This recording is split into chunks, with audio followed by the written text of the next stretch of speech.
أعوذ بالله من الشيطان اللعين الرجيم بسم الله الرحمن الرحيم الحمد لله رب العالمين الصلاة والسلام على رسوله الكريم أبي القاسم محمد الصلاة والسلام على أهل بيته الطيبين الطاهرين المعصومين ولعنة الله على أعدائهم وغاصب حقوقهم ومنكر فضائلهم ومسائمهم ومناقبهم ومنزلتهم أجمعين أما بعد فقال رسول الله صلى الله عليه وآله وسلم وما محمد إلا رسول قد خلت من قبله الرسل أفإن مات أو قتل انقلبتم على أعقابكم فمن ينقلب على عقبيه فلن يضر الله شيئا فسيجزي الله الشاکرین۔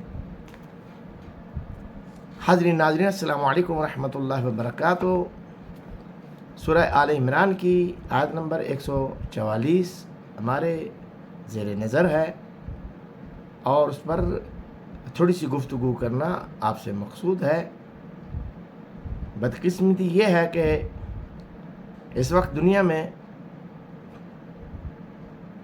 1 ارب سے زیادہ مسلمان موجود ہیں، لیکن بدقسمتی یہ ہے کہ دنیا جہان کے تمام شخصیات کے بارے میں ہماری معلومات مکمل ہیں، غافر ہیں، ضرورت سے زیادہ ہیں، لیکن بدقسمتی یہ ہے کہ جس ذات اقدس کا ہم کلمہ پڑھتے ہیں، جس کے امتی ہونے کے ہم دعوے دار ہیں،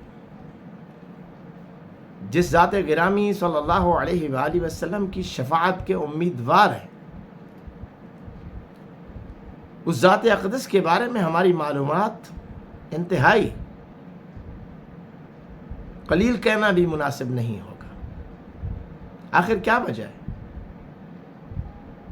کہ نہ تو اس ذات گرامی کی دنیا میں تشریف آوری کے بارے میں مسلمان کسی ایک تاریخ پر متفق ہیں، اور نہ ہی اس دنیا سے آپ صلی اللہ علیہ وآلہ وسلم کی ظاہری پردہ پوشی رخصت یعنی وفات کے بارے میں آگاہ ہیں۔ وجہ کیا ہے؟ سبب کیا ہے؟ دنیا کا قانون ہے کہ جس جہے سے محبت کی جاتی ہے اس کے بارے میں تمام معلومات اکٹھی کی جاتی ہیں۔ آخر ہم مسلمانوں کے ساتھ کیا حادثہ ہوا ہے کہ ہم اس ذات گرامی صلی اللہ علیہ وآلہ وسلم کے بارے میں معلومات یہ حاصل کرنے سے قاصر ہیں، یہ حاصل کی ہے تو بیان کرنے میں کوتاہ ہیں، پردہ پوشی کرتے ہیں۔ اس کی کیا وجہ ہے؟ یاد رکھیے گا میرے دوستو، جب انسان کی محبت کا محور اور مرکز کوئی اور ذات ہو، پھر اس کی وکالت کے لیے تمام خیالات، تمام تعلیمات، تمام کوششیں، کاوشیں اسی کے لیے ہوتی ہیں۔ بدقسمتی یہ ہے کہ ہم شمع رسالت صلی اللہ علیہ وآلہ وسلم کے پروانے کہلانے کی حد تک ہیں، حقیقت میں نہیں ہے۔ آخر وجہ کیا ہے؟ وہ کون سا عنصر ہے، وہ کون سا سبب ہے، وہ کون سا راز ہے جس نے ہمیں ذات گرامی حضرت محمد صلی اللہ علیہ وآلہ وسلم، جن سے بڑھ کر اللہ کی کائنات میں کوئی ذات نہیں ہے، بعد از خدا بزرگ توئی قصہ مختصر، آج ہم اصحاب رسول کے بارے میں جان دینے کے لیے تیار ہیں۔ ہماری پوری کوشش ہے، سر توڑ کوششیں کر رہے ہیں کہ ناموس صحابہ بالپاس ہو جائے، صحابہ کے احترام اور تعظیم میں کوئی کمی نہ ہو۔ اچھی بات ہے، لیکن سوال یہ پیدا ہوتا ہے کس کے صحابہ ہیں؟ وہ کون ذات گرامی ہے جن کا صحابی ہونے کی وجہ سے ہم مختلف ذوات سے منسوب لوگوں کے دفاع کے لیے جان دینے کے لیے آمادہ اور تیار ہیں؟ انصاف کیجئے گا،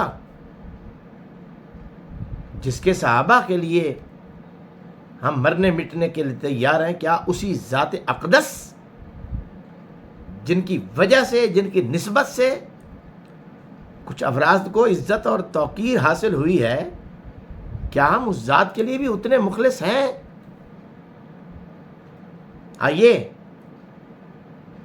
یاد رکھیے گا، شخصیت پرستی بھی ایک قسم کی بت پرستی ہے۔ شخصیت پرست مت بنو، حقیقت پسند بنو۔ شخصیت پرست انسان کا نہ دنیا میں کوئی اچھا ٹھکانہ ہے، نہ آخرت میں ٹھکانہ اچھا ہے۔ ضمیر بھی اس کا مطمئن نہیں ہوتا۔ آئیے ذرا اس ذات اقدس، ذات محمد صلی اللہ علیہ وآلہ وسلم کے بارے میں غور کرتے ہیں کہ ہم ان کے بارے میں کتنے مخلص ہیں۔ اور اگر ہم ذات گرامی حضرت محمد صلی اللہ علیہ وآلہ وسلم کے ساتھ مخلص نہیں ہیں تو ان کے صحابہ کی تعظیم اور توقیر کے لیے شور مچانا کوئی فائدہ نہیں رکھتا۔ پہلے ذات گرامی صلی اللہ علیہ وآلہ وسلم کو تو فیصلہ کر لیں، پہلے یہ طے کر لیں کہ صحابی کون ہوگا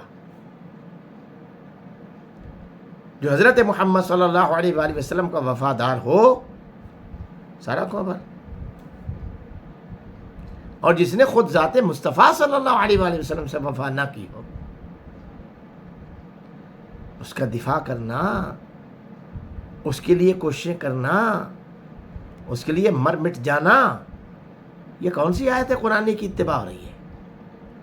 یہ کون سی حدیث رسالت صلی اللہ علیہ وآلہ وسلم کے لیے ہم کوشش کر رہے ہیں؟ عزیزان گرامی،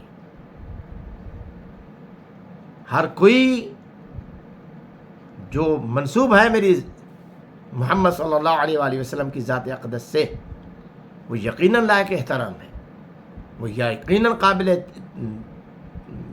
عزت ہے، اور ان کی عزت و احترام ہونا چاہیے۔ لیکن سوال یہ پیدا ہوتا ہے کہ جن اشخاص کے لیے ہم جان مار رہے ہیں، خاص لوگوں کے لیے، گنے چنے افراد کے لیے، کیا انہوں نے بھی اپنی زندگی کے لمحات ذات محمد صلی اللہ علیہ وآلہ وسلم کی وفاداری میں گزارے ہیں؟ اور اگر ایسا ہو چکا ہے تو ہم آپ کے ساتھ ہیں، اور اگر کوئی بندہ کی محمد سے وفا تو نے تو ہم تیرے ہیں، یہ جہاں چیز ہے کیا لوح و قلم تیرے ہیں، اقبال نے غلط نہیں کہا تھا۔